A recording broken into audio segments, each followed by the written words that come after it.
Assalamualaikum warahmatullahi wabarakatuh. Salam sejahtera bagi kita semua. Puji dan syukur atas nikmat yang Tuhan berikan kepada kita. Sebelumnya perkenalkan kami dari kelompok 3. Saya sendiri Gora Guratmana dan didampingi beberapa teman saya yang bernama Cindy Fatmawati, Dian Rinanda Putri Mirino, Fatmah Wulansari, Hardi Mauludin Saputra, dan Zainul Arianza. Kami dari program studi agroteknologi Fakultas Pertanian Universitas Musamus. Di sini kami akan memaparkan populasi Mendelian. Ya, simak video kami berikut ini. Baik, kami akan memasuki materi berikut ini. Populasi adalah suatu kelompok individu sejenis yang hidup pada suatu daerah tertentu. Genetik populasi adalah cabang dari ilmu genetika yang mempelajari gen-gen dalam populasi dan mengurai secara matematik.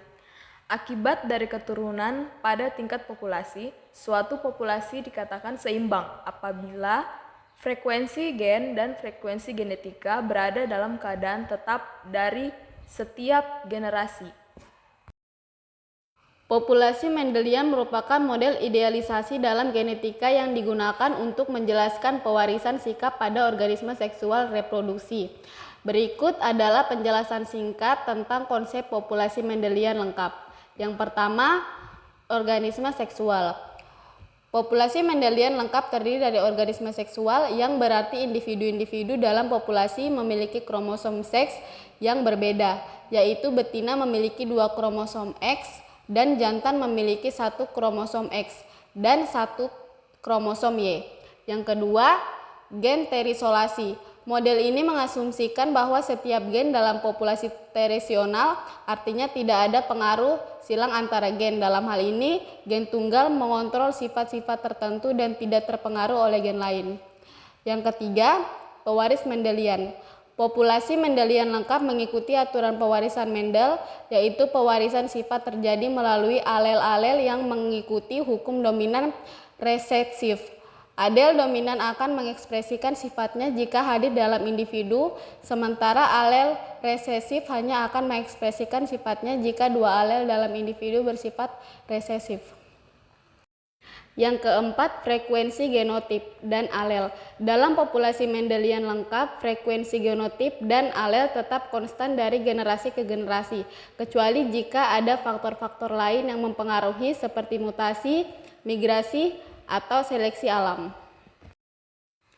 Berikut tujuan dari studi populasi Mendelian. Yang pertama, memprediksi perubahan frekuensi alel. Yang kedua, menjelaskan mekanisme evolusi.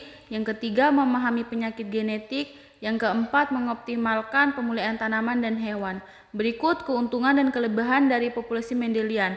Yang pertama, prediktibilitas. Yang kedua, seleksi dan perbaikan genetik. Yang ketiga, stabilitas. Yang keempat, kejelasan fenotip. Yang kelima, kemudahan analisis genetik.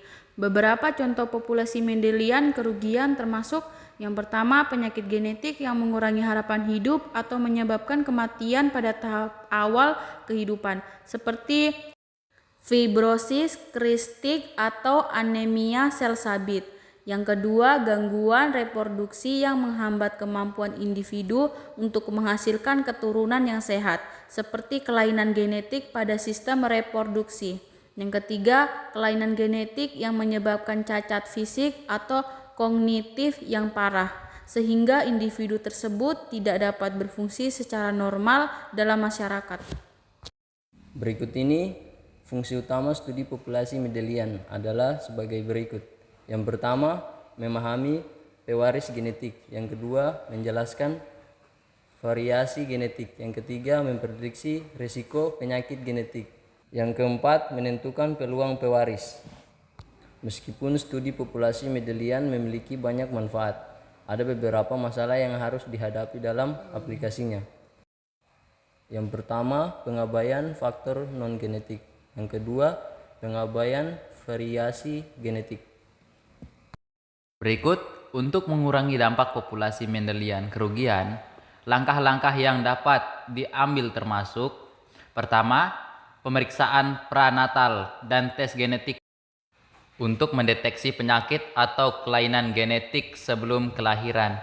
Berikutnya yang kedua, konseling genetik untuk membantu individu dan pasangan yang berisiko tinggi, memahami risiko tinggi, memahami risiko genetik, dan pilihan reproduksi yang tersedia.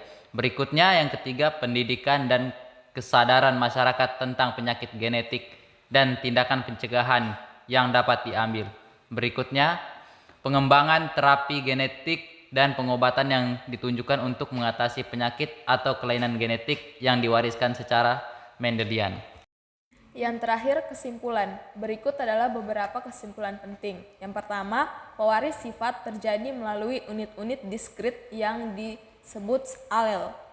Yang kedua, ada 2 alel yang terlibat dalam pewaris sifat. 1 dari masing-masing orang tua. Yang ketiga, 1 alel mungkin dominan dan yang lainnya mungkin resesif. Yang keempat, alel dominan akan mengekspresikan sifat ketika hadir, sedangkan alel resesif hanya akan diekspresikan jika tidak ada alel dominan. Yang kelima, alel dipisahkan secara acak selama pembentukan gamet, dan pembagian alel terjadi secara independen. Sekian dan terima kasih telah menyaksikan video kami. Mohon maaf apabila ada salah kata dan penulisan yang disengaja maupun tidak disengaja.